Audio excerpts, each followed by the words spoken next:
4 है तो ये ब्रिज रेक्टिफायर डायोड बन गया। ब्रिज रेक्टिफायर के बाद हमारा सप्लाई जाता है इस कंपोनेंट में। ये सब जो दिख रहा है ये कॉइल है, ये कनेक्टर्स है, ये कॉइल है और ये भी हमारा कॉइल है। तो ये हमारा जो कंपोनेंट दिख रहा है ये क्रिस्टल्स है और अगर इधर देखें तो ये कैपेसिटर है, ये भी नॉन पोलर। आज के इस वीडियो में हम आपको दिखाएंगे कि जो भी हमारे टीवी के मदरबोर्ड आते हैं, चाहे वो स्मार्ट हो नॉन स्मार्ट हो, उस जो मदरबोर्ड होता है उसमें जो भी कंपोनेंट लगे होते हैं उस कंपोनेंट को आप कैसे पहचान सकते हैं।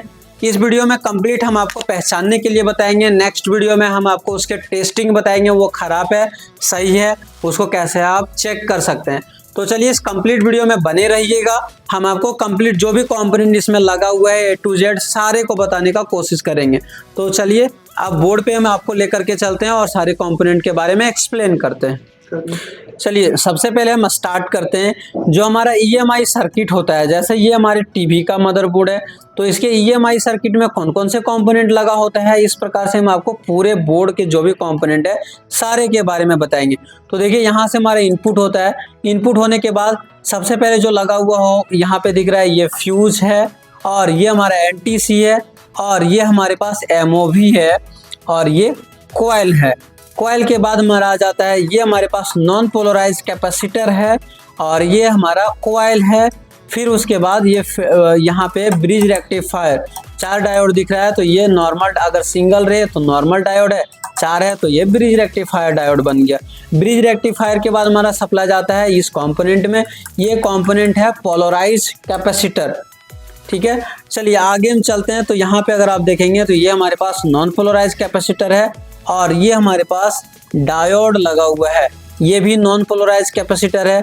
ये रजिस्टर है और अगर आगे चलें तो ये भी हमारे पास कार्बन रजिस्टर है।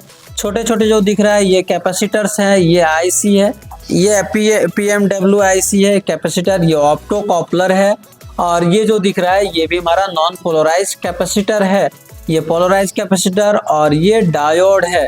इधर देखें तो ये पोलराइज कैपेसिटर, ये भी पोलराइज कैपेसिटर है, ये नॉन पोलराइज कैपेसिटर है। ये सब जो दिख रहा है ये कॉइल है, ये कनेक्टर्स हैं, ये कॉइल है और ये भी हमारा कॉइल है, ये कॉइल है, ये कैपेसिटर है, ये कॉइल है, ये non polarise capacitor, non polarise capacitor.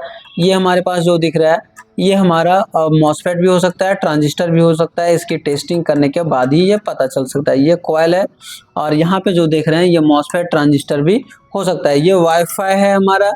फिर अगर आगे चले तो ये हमारा ट्रांसफार्मर है और ये कॉइल है, ये डायोड है और ये आपका फ्यूजेबल रजिस्टर्स है। और अगर इधर देखें तो ये मॉसफेट है, ये हमारा डायोड है, ये भी हमारा पैक डायोड है, ये polarise capacitor, coil, non polarise capacitor और ये हमारा है RJ45 बूस्टर IC।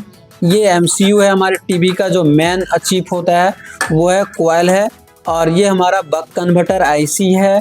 इधर देखें तो ये हमारा जो कंपोनेंट दिख रहा है ये क्रिस्टल्स है और अगर इधर देखें तो ये कैपेसिटर है, ये भी नॉन पोलराइज कैपेसिटर्स है। इतने सारे कंपोनेंट हमारे मदरबोर्ड में इंस्टॉल होता है। इसी की टेस्टिंग तो आपको करना होता है कि इन्हीं में से कोई एक कंपोनेंट खराब हो जाता है और हमारा टीवी या तो नो डिस्प्ले या डेड हो जाता है, टीवी चलना बंद कर देता है। दोस्तों अगर इस वीडियो से आपको कुछ सीखने को मिला होगा, कंपोनेंट के बारे में जानकारी मिला होगा, तो आप हमारे चैनल को सब्सक्राइब कर सकते हैं। और अगर आप TV repairing, laptop repairing, mobile repairing सीखना चाहते हैं तो आप हमारे SMTC धनबाद को ज्वाइन कर सकते हैं।